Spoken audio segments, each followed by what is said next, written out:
Breaking news. Breaking news. Breaking news. Le Mali en marge du coronavirus qui fait difficilement sa pénétration du territoire national est secoué par un séisme politique sans précédent qui risque d'embraser le pays. Merci de rester sur CNN. Breaking news. Breaking news.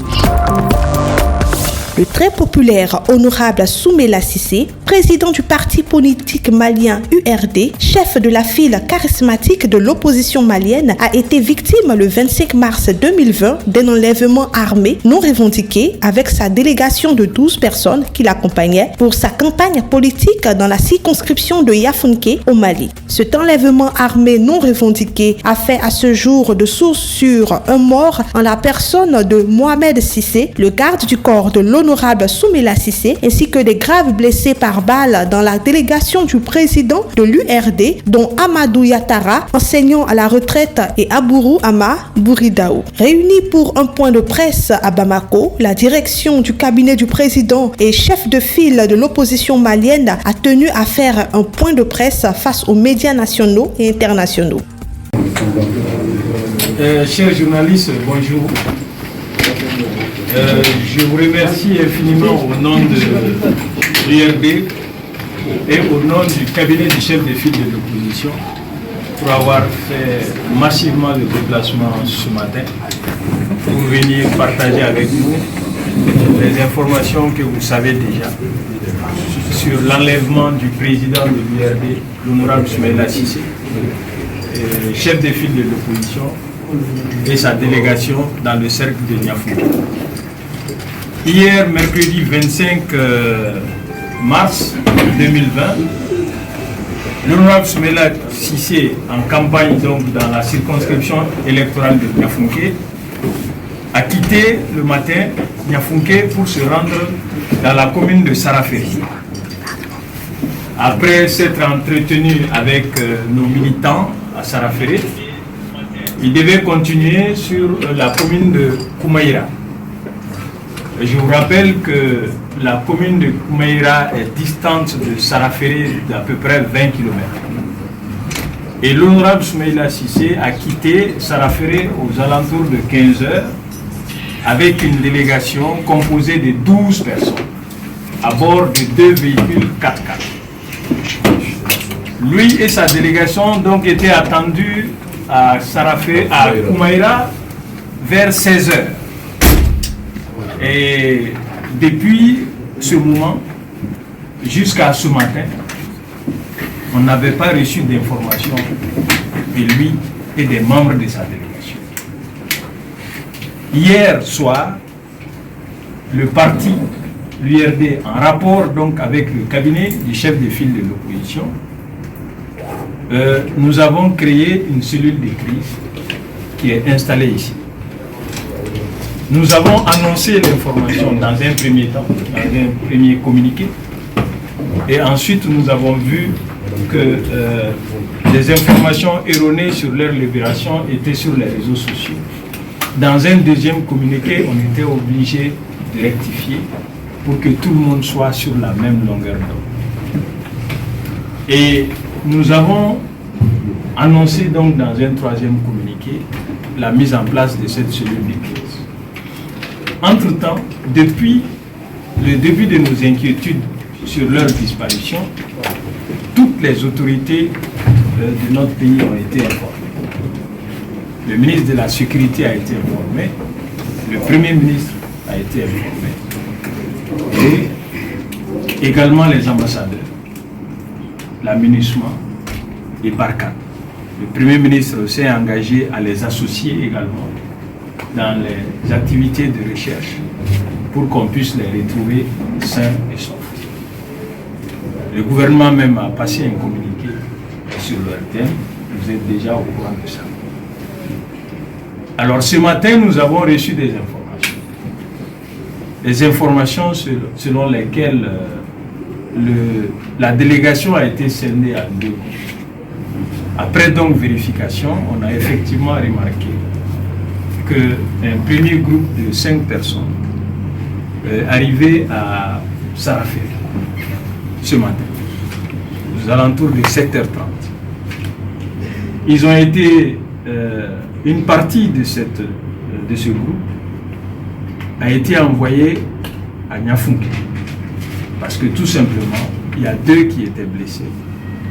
Il s'agit de M. Amadou Yatara, qui est un de nos doyens, un ami personnel de M. Soumaïla Cissé.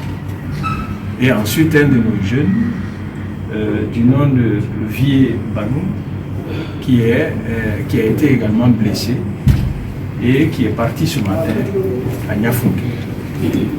Malheureusement, au cours des opérations d'enlèvement, parce qu'en fait ils ont été enlevés par un groupe armé, nous ne connaissons pas leur identité.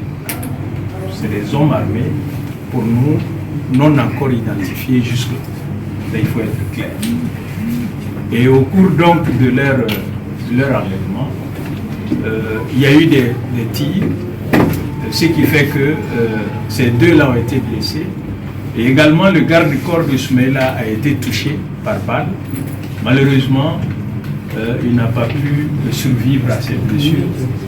Il a rendu là. Il s'agit de M. Mohamed Cissé. Son corps a été envoyé à la morgue du centre de référence de Niafunké ce matin, au même moment que les 2 blessés qui sont arrivés à Niafunké.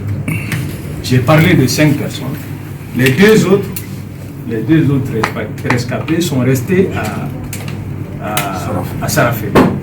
Il s'agit de M. Draman Koumbali et de M.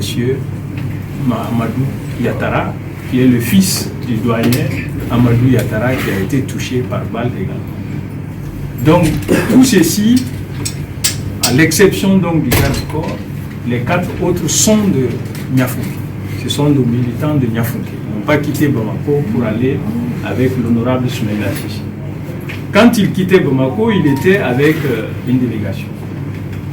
Et cette délégation, avec 2 autres de Niafunké, y compris lui-même, sont à cette heure-ci entre les mains des assaillants.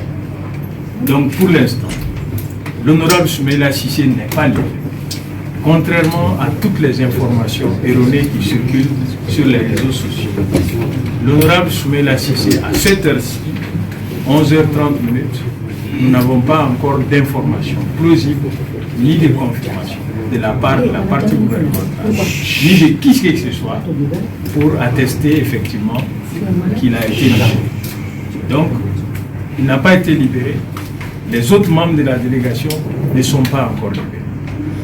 Donc, il était bon pour nous de vous informer de cette situation.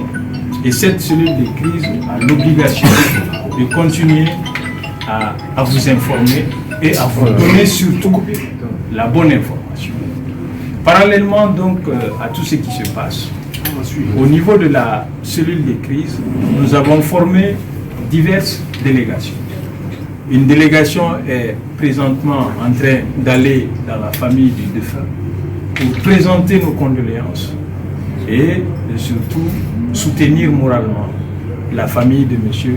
Mohamed Cissé, qui a été pour notre président, pour notre parti, un garçon exemplaire, très sérieux, qui connaissait très bien son travail, très bien éduqué, très poli, et nous gardons de lui de très très bons souvenirs.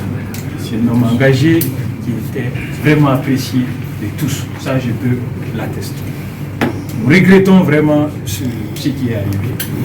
Nous avons condamné cette attitude. Nous l'avons condamné là. Et nous présentons au nom du parti, au nom de l'ensemble de l'opposition, nos condoléances les plus attristées à la famille du défunt. Et également, nous réitérons nos vœux de prompt rétablissement pour les blessés qui sont en soins présentement au centre de santé de Niafunké. Donc une autre délégation de la cellule de crise est en cours de route pour rencontrer la MINUSMA, essayer de donner les informations, les bonnes informations. Et la même délégation va rencontrer demain, s'il plaît au bon Dieu, le ministre de la Sécurité pour toujours les remontées d'informations. Donc voilà, grosso modo, ce qu'il y a comme information. C'est un point de presse. Nous tenons à préciser, que nous ne connaissons pas l'identité des assaillants. Nous ne connaissons pas les motifs de leur enlèvement. Il n'y a pas de discussion en cours autour des rançons. Parce qu'il faut être clair, c'est un point de presse. Je fais tout ça pour éviter l'explication. Il n'y a pas de rançon, il n'y a pas de discussion. Et ce qui est sûr, les informations qui nous parviennent, c'est qu'ils sont quelque part au Mali en bonne santé. Voilà ce que je peux dire. Et s'il y a d'autres informations, nous allons vous informer, soit par voie de communiqué ou par un autre point de presse, si c'est nécessaire, en fonction de l'évolution de la situation. Nous voulons vous rappeler qu'il faut vous en tenir uniquement à nos documents officiels, à nos communiqués officiels. Toute autre information, en dehors de ce staff qui est là, n'engage pas l'URD, n'engage pas l'opposition par rapport à cette affaire. Nous tenons à le préciser, parce que nous ne voulons pas qu'il y ait des spéculations autour de cette affaire. Nous sommes dans la douleur. Beaucoup, je tiens à préciser que beaucoup de citoyens nous ont appelés, beaucoup de chefs de partis politiques nous ont appelés, beaucoup de responsables politiques, administratifs nous ont appelés, aussi bien au Mali qu'à l'extérieur. Vous savez que l'honorable Soumaïla Cissé est un homme de l'Afrique. Il a passé un bon moment à l'UEMOA. C'est un homme très connu, un riche carnet d'adresses. Donc pratiquement, toutes ces relations nous appellent pour s'enquérir de ces nouvelles. Et parce que depuis hier, depuis qu'on a annoncé la nouvelle de son enlèvement, je peux vous assurer que, en tout cas, pas mal de responsables de l'URD, aussi bien à l'intérieur qu'à l'extérieur, n'ont pas fermé l'œil. Donc je tenais à faire cette mise au point pour que vous ne vous fiez pas aux informations, à d'autres types d'informations, souvent qui peuvent soit révolter ou induire à l'erreur. Voilà les raisons de ce point de presse. S'il y a une ou deux questions, je suis prêt à les répondre. Je vous remercie. Merci d'être sur CNN, la télévision autrement. Les programmes se poursuivent. Retrouvez en ligne toute l'info en continu sur C-Web Info, 100% info, non-stop.